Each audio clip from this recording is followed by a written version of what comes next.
आइए चेलक सर की कक्षा में आपका स्वागत है। आज देखते हैं कक्षा 9वीं एक चररैखिक समीकरण। अभी हमने गुणधर्म सिखा दिया। अब उसका उपयोग के अंतर्गत ये प्रश्नावली 5.1 है, उसके दूसरे प्रश्न को पूरा हल करेंगे। ठीक है, सहयोग करेंगे आप लोग भी। तो पहले प्रश्न से ही शुरू कर लेते हैं। पहला हमारा जो प्रश्न है, प्रश्न कुछ इस प्रकार से है। 5x धन 2 बराबर 17। 5x धन 2 बराबर 17। तो हल करें। हल दिया गया है। क्या दिया गया है बोलो? 5x धन 2 बराबर 17 ये दिया गया है। अब यहाँ योग हो रहा है ना? तो हम क्या करें, दूसरा नियम लगाएं, मतलब घटा दें दोनों पक्षों में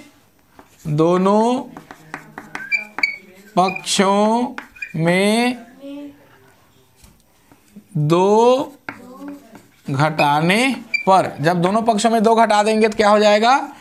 5x धन 2 ऋण 2 बराबर 17 ऋण 2। इसी को हम क्या कहें तो समानता के दूसरा नियम। समानता का कौन सा नियम? दूसरा नियम। तो अब क्या बन गया? ये 2 से 2 कैंसिल हो गया, क्या बचा? या 5x बराबर 17 में 2 चला गया तो कितना हो गया? 15। अब देखिए यहाँ गुणा है तो अब भाग का नियम लगाएंगे, अर्थात इस संख्या से दोनों पक्ष में भाग दे देंगे। ठीक है, तो क्या हो जाएगा? या 5x भागित 5 बराबर 15 भागित 5। क्या किया हमने? यहाँ पर लिख सकते हैं समानता के चौथा नियम से, या हम लिखें तो दोनों पक्षों में 5 से भाग देने पर। ठीक, यह इतना समझ में आ गया। अब देखें 5 एकम 5, 5 एकम 5 ये कट गया, क्या बचा यहाँ पर? x।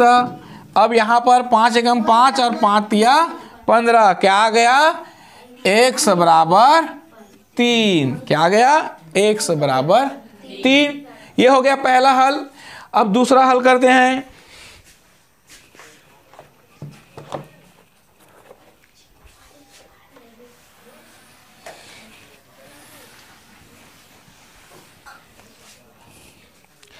दूसरा प्रश्न है 5p धन 1। दूसरा प्रश्न 5p धन 1 बराबर 24।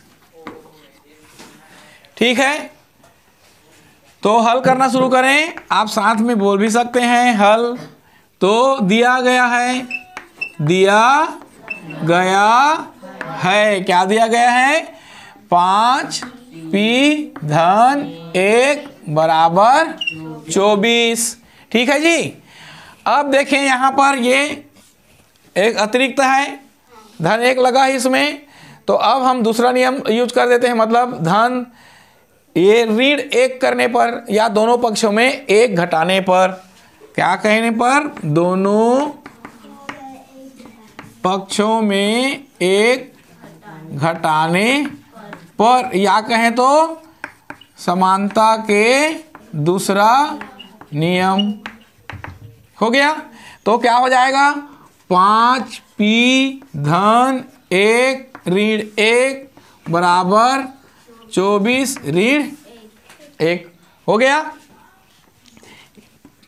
या 1 से 1 चला गया, क्या बचा इधर? 5p बराबर 24 में गया तो 23।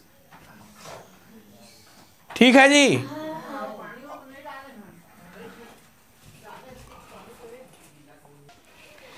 ठीक है, अब देखिए, अब यहां गुणा है एक पक्ष में, बाया पक्ष में, तो कौन सा नियम लगाएंगे? भाग का नियम। भाग का नियम कौन सा नियम है? समानता का चौथा नियम। तो यहां लिख सकते हैं दोनों पक्षों में 5 से भाग देने पर या समानता का चौथा नियम। हो गया। तो भाग दे दें तो क्या हो जाएगा, ऊपर को मिटा देते हैं ऐसा, तो ये हो जाएगा 5p/5, 5 भाग देने पर बराबर 23/5, 5 एकम 5, इधर क्या बचा, p बचा, या और इधर क्या बचा 23/5। यदि भाग नहीं जा रहा है तो उसको इस प्रकार से छोड़ देना है।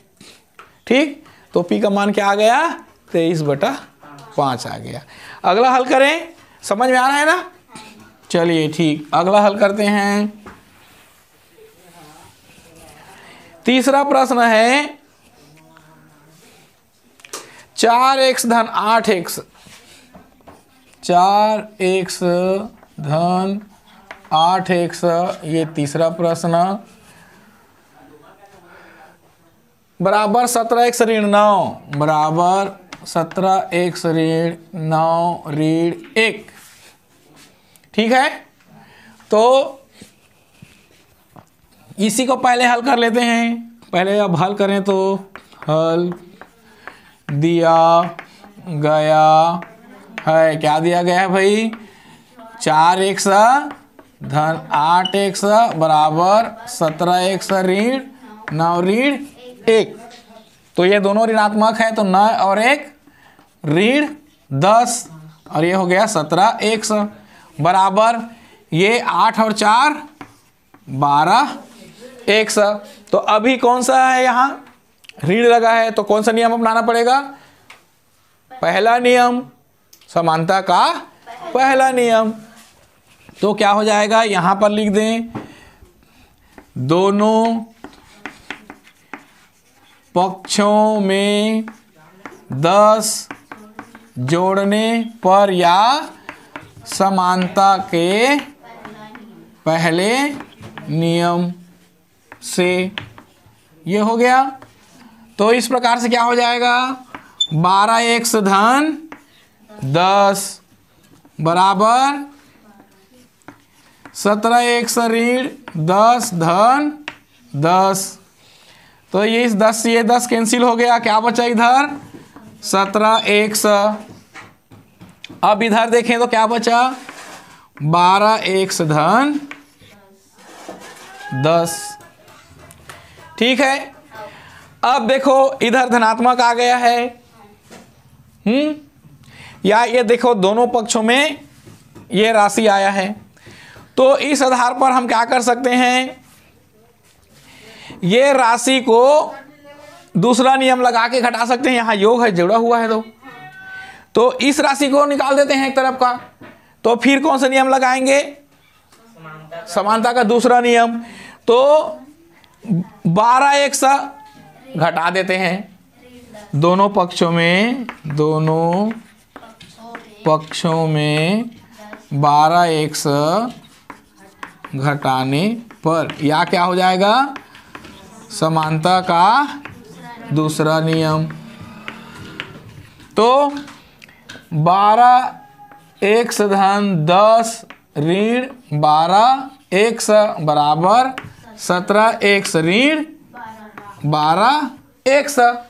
ठीक है, तो अब देखिए ये और ये कैंसिल हो गया, क्या बचा इधर 10 बराबर, अब इधर क्या बचा, ये धनात्मक बड़ा है ना, तो 17 में 12 चला गया तो कितना बच गया 5x। इतना समझ में आ गया। अब यहाँ पर गुणा है तो क्या करेंगे हम भाई, भाग का नियम अपनाएंगे, मतलब समता का चौथा नियम, समानता का चौथा नियम। ये ऊपर मिटा देता हूं, तो ये हो जाएगा दोनों पक्षों में कितना, 5 से भाग देने पर या क्या कहें, समानता का चौथा नियम से। ठीक है, तो क्या हो जाएगा, 10/5 बराबर 5x/5। इस 5 से 5 कैंसिल हो गया, 5 एकम 5, 5 दूने 10, या x बराबर कितना आ गया भाई? हो गया हल। अब अगला देखते हैं, अगला प्रश्न।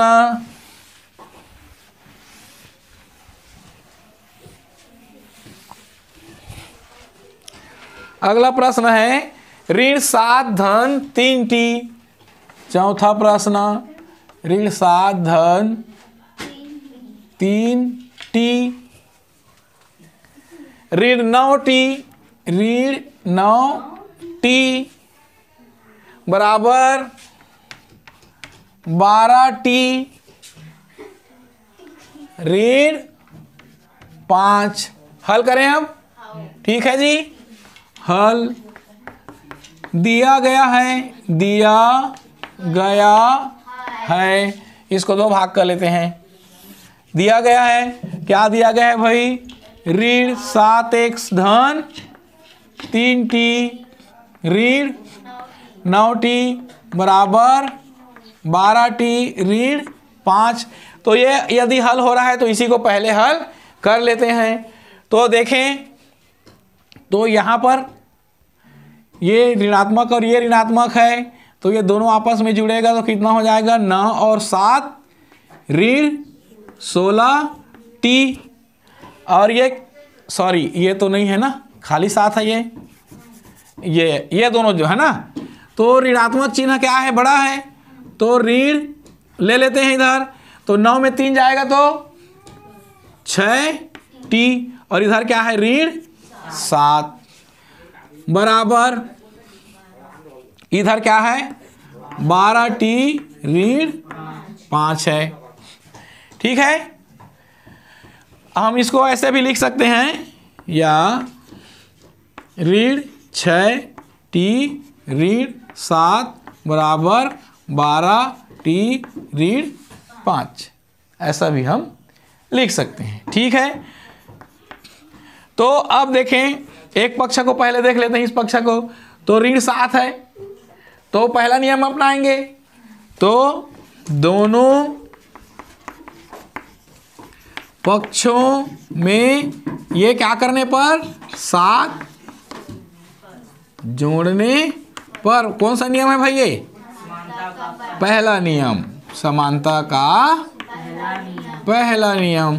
तो ये क्या हो जाएगा? ऋण 6t ऋण 7 धन 7 बराबर 12t ऋण 5 धन 7।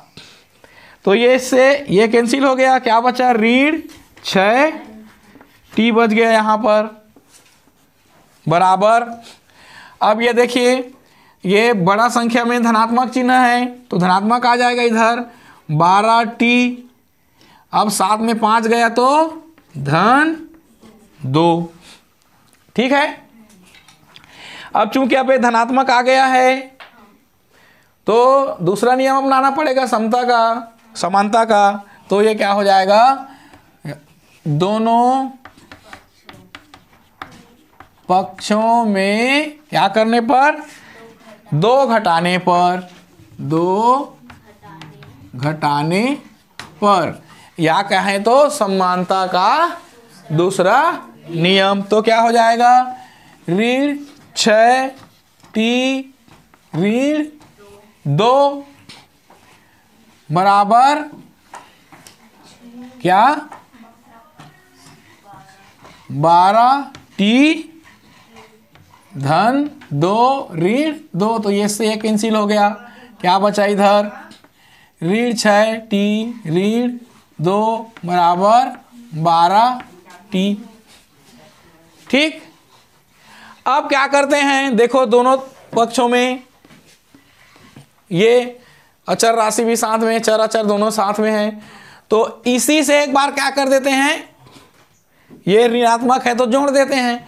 तो दोनों पक्षों में 6t जोड़ने पर, दोनों पक्षों में 6t जोड़ने पर। या कौन सा नियम हो गया? समानता का पहला नियम।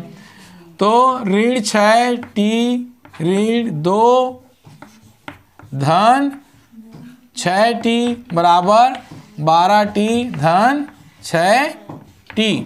तो ये कितना हो गया? 12 6 18t। और इधर देखें, ये 6t से 6t कैंसिल हो गया, क्या बचा? -2। हम चाहें तो इधर भी इस t से भी करा सकते हैं, है ना। तो अब देखें तो क्या आ जाएगा भाई? गुणा है तो भाग देंगे, गुणा है तो भाग देंगे, तो क्या हो जाएगा? 18 से भाग देने पर, दोनों पक्षों का नहीं, भाग देने पर, तो ऋण 2/18 बराबर 18t बटे 18। इससे ये कैंसिल हो गया, क्या बचा? t बराबर ऋण 2/18। ठीक, आ गया। अगला देखते हैं।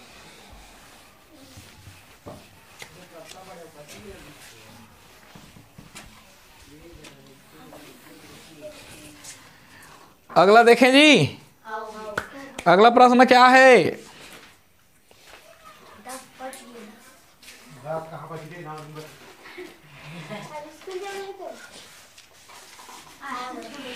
तो हर दिन की फ्री फायर 3 गुणित जेड ऋण 2। अगला क्या है? 3 गुणित जेड ऋण 2। ठीक है, हल करें इसको। धन 5z धन 5z बराबर 2। ये जल्दी हल हो जाएगा। ठीक है, हल दिया, बोलो, गया है। क्या दिया गया है? गुणित जेड ऋण 2 धन 5z बराबर 2। अब इधर हल कर लें, इस बार कोई गुणा है इसके साथ, तो क्या हो जाएगा? 3 एकम 3z ऋण 3 दूने 6 धन 5z बराबर 2। इतना हो गया। और हल हो जाएगा, ये देखो, तो क्या हो जाएगा? ऋण ये 5 और 3 8z ऋण 6 बराबर 2। ये पहले हल हो गया है ना। अब देखें तो कौन सा नियम लगेगा? पहला नियम लगेगा, क्योंकि यहाँ ऋणात्मक है। तो समानता का पहला नियम से तो क्या हो जाएगा? दोनों पक्ष में ऋण 6 क्या कर देते हैं? सॉरी, 6 को जोड़ देते हैं। यहाँ लिख सकते हैं दोनों पक्षों में 6 जोड़ने पर, दोनों पक्षों में 6 जोड़ने पर, तो क्या हो जाएगा? 8z ऋण 6 धन 6 बराबर 2 धन 6। तो ये 6 से 6 कैंसिल हो गया। इधर क्या बचा? या 8z बराबर कितना हो गया? 8। या अब गुणा है तो क्या करेंगे? चौथा नियम अपनाएंगे समानता का। तो समानता का चौथा नियम अर्थात दोनों पक्षों में 8 भाग देने पर,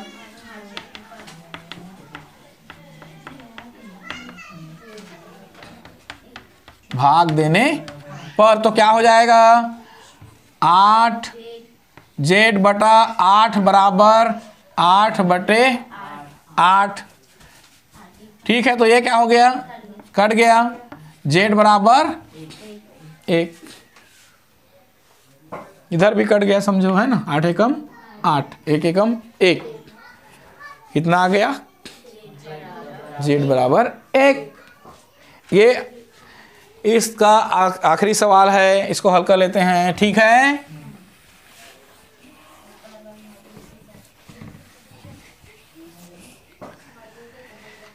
ये प्रश्न है 6वां प्रश्न। ऋण 2 धन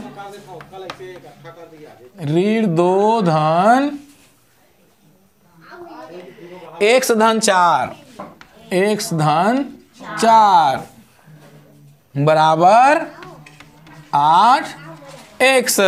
ठीक है, तो हल करें भाई। हाँ बोलो। दिया गया है, क्या दिया गया है? ऋण 2 धन x धन 4 बराबर 8x। या अब देखो, ये राशि समान राशि है, तो जो घटना है घटा देते हैं, जोड़ना है जोड़ देते हैं। तो चूंकि बड़ा संख्या धन में है तो ये हो जाएगा x धन 2 चला जाएगा बराबर इधर 8x। ठीक जी। अब ये जुड़ रहा है तो कौन सा नियम अपनाएंगे? समानता का दूसरा नियम। तो क्या हो जाएगा? दोनों पक्षों में घटा देते हैं 2, दोनों पक्षों में 2 घटाने पर क्या हो जाएगा? x धन 2 ऋण 2 बराबर 8x ऋण 2। तो ये 2 से 2 कैंसिल हो गया, क्या बच गया? x और इधर 8x ऋण 2। तो अब क्या करना पड़ेगा? ये दूसरा नियम अपनाए हैं, अब पहला नियम अपनाना पड़ेगा। 2 जोड़ने पर समानता का दूसरा नियम।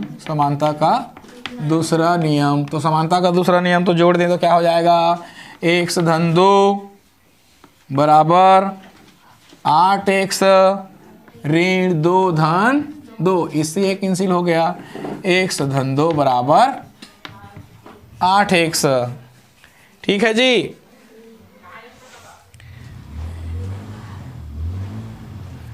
अब देखो, दोनों पक्ष में ये राशि आया हुआ है ना, तो क्या करें? अच्छा, यहाँ से भी कर सकते थे ना, यहीं वापस आ गए हम लोग। तो इसको क्या कर देते हैं? x को घटा देते हैं। क्या कर देते हैं? x को घटा देते हैं। यहाँ से भी हम कर सकते हैं। ठीक है, यहाँ से भी, इतना आगे ना जाकर यहाँ से भी हम कर सकते हैं। ठीक है, तो 2 स्टेप कम हो जाएगा। तो यहाँ से करें तो क्या हो जाएगा? दोनों पक्षों में क्या करें? x घटा देते हैं, यहाँ लिख देते हैं x। तो समानता का दूसरा नियम। तो दूसरा नियम लगाएं तो क्या हो गया? x धन 2 ऋण x बराबर 8x ऋण x। तो ये x से x चला गया, यहाँ क्या बचा? 2 बराबर यहाँ क्या? 7x। 8 है तो 1 चला गया। ठीक, अब यहाँ गुणा है तो क्या कर देंगे? भाग दे देंगे। दोनों पक्षों में किससे भाग देंगे? 7 से भाग देने पर, या क्या कहते हैं इसी को? चौथा नियम, समानता का चौथा नियम। तो क्या हो जाएगा? ये 2/7 बराबर 7x बटे 7, 7 एकम 7, x बराबर 2/7। हो गया हल। चलो, तो ये वीडियो आपको कैसा लगा कमेंट बॉक्स में ज़रूर कमेंट करके बताइए। मेरे चैनल को लाइक करना ना भूलें, नए व्यूअर्स सब्सक्राइब जरूर कर लें, और कोई समस्या आती है तो आप कमेंट बॉक्स में कमेंट करिए ताकि मैं आपकी समस्या का वीडियो बना सकूं। फिर मिलते हैं नई वीडियो के साथ, नई जानकारी के साथ। तब तक के लिए जय हिंद।